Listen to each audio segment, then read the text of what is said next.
ஆரம்பத்திலேருந்து இதுக்கு முன்னாடி அதிமுகவில் ஐயா எடப்பாடியார் இருந்தப்பயே நமக்கு வந்து அந்த நீட்டு வந்து வேணான்னு சொல்லி அவர் தீர்மானம் நிறைவேற்றினாங்க.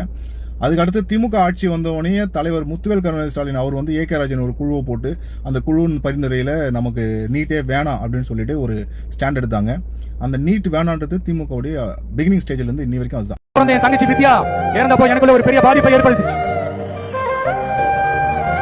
அதுல கொஞ்சம் கூட குறையாத பாதிப்பையும் வேதனையும் ஏற்படுத்தினதுதான் தங்கச்சி அனிதாவோட மரணம். அதுலயும் தகுதி இருந்தும் தடையா இருக்கே இந்த நீட்டு.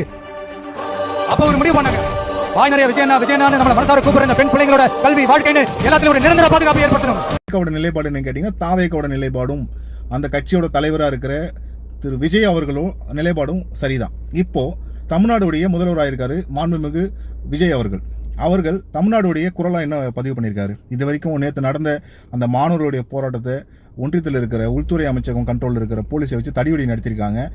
ஆனால் இது வரைக்கும் அவருடைய தரப்புல இருந்து அவருடைய அஃபிஷியல் ட்விட்டர் ஐடியில இருந்தோ இது வரைக்கும் எந்த விதமான கண்டன அறிக்கைகளும் வர கிடையாது. மாறா அவர் என்ன பண்ணியிருக்காருன்னு கேட்டிங்கன்னா, அவருடைய வரப்போகிற 23ஆம் தேதி ஜனநாயகன் படத்துக்கான ஒரு சின்ன கிளிப் ஒன்று கட் பண்ணி போட்டிருக்காரு. அப்புறம் அஃபிஷியல் ஐடிவிங்கில் வந்து கண்டிக்கத்தக்கதுன்னு போட்டிருக்காங்க. யாரை கண்டிச்சு, யார் அடித்தா, யார் அந்த இடத்துல பாஜகன்னு ஒரு வார்த்தை கூட வரல, கண்டிக்கத்தக்கதுன்னு போட்டாங்க. சரி, ஓகே, அவங்க அதை சொல்கிறதுக்கு வார்த்தைகள் வரல. இந்த ஃப்ரேம் அப்படியே கட் பண்ணி அவங்க சொல்கிற மாதிரி இந்த ஃப்ரேமை கட் பண்ணி அப்படியே இந்த பக்கம் வாங்கலேன். தமிழ்நாடுடைய எதிர்க்கட்சி தலைவர் மாண்புமிகு அண்ணன் உதயநிதி ஸ்டாலின் வந்து நேற்று அதுக்கு அவங்களுக்கு காக்ரோச் ஜனதா பார்ட்டி முன்னெடுக்கிற அந்த போராட்டத்துக்கு அவர் வந்து ட்வீட் பண்ணியிருக்காரு. அவங்க அதை திருப்பி வந்து நன்றி சொல்லியிருக்காங்க. அதே மாதிரி அந்த ஜந்தர் மந்தர் கூட்டத்தில் வந்து சோனம் வாஞ்சுக்கு வந்து நேரடியாக போய் அண்ணன் ராசா அவர்கள் சந்தித்து அவர்களுக்கு சப்போர்ட் கொடுத்துருக்காங்க. நேற்று நடந்த தடியடிக்கு வந்து அக்கா கனிமொழி வந்து வன்மையாக கண்டனங்களை கொடுத்துருக்காங்க.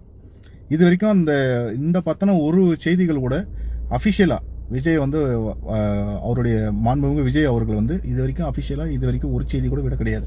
மாறா இவங்க என்ன பண்றாங்கன்னு கேட்டீங்கன்னா, திமுக கூட்டணியில் இருந்த எல்லா கட்சிகளும் இப்போ தற்போது அவங்க தாவேக்காவுடைய கூட்டணியில் இருக்காங்க. ஆனால் அவங்க இப்போ செட் பண்றது நெரேட்டிவ் என்ன தெரியுங்களா? திமுக பாஜக கூட்டணி, திமுக பாஜகவோட சமரசம் ஆயிடுச்சு அப்படின்னு சொல்லி அமைச்சர்ல இருந்து அவங்களுடைய கூட்டணியில் இருக்கிற தற்போதைய கூட்டணியில் இருக்க எல்லாரும் ஒரே ஸ்டாண்ட் எடுக்கிறாங்க. இதே தான் அன்னைக்கு காலையில் 6 மணிக்கு திமுக அதிமுக கூட்டணி சொன்னாங்க. இந்த ஃபேக் நெரேட்டிவ்ஸ் வந்து செட் பண்ணிட்டே இருக்காங்க. இன்னைக்கு இந்தியா டுடேல வந்து இந்த Chief Minister Vijay visits Jantar Mantar and offers support to Sonam Wangchuk.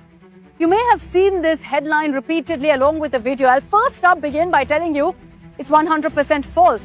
வாஞ்சுக் மீட்டிங்க்கு போய் கலந்துக்கிட்டாரு விஜய் அப்படின்னு சொல்லி அது ஃபேக்குன்னு சொல்லி போட்டிருக்காங்க. போதும், தயவு செஞ்சு இந்த ஃபேக் நெரேட்டிவ்ஸை நிறுத்திட்டு ஆக்கப்பூர்வமான வேலைகளை பார்ப்போம். அந்த பாதிக்கப்பட்ட மக்களுக்கு வந்து நம்ம குரல் கொடுப்போம், அவங்களுக்கு துணையாக நிற்போம். நன்றி, வணக்கம்.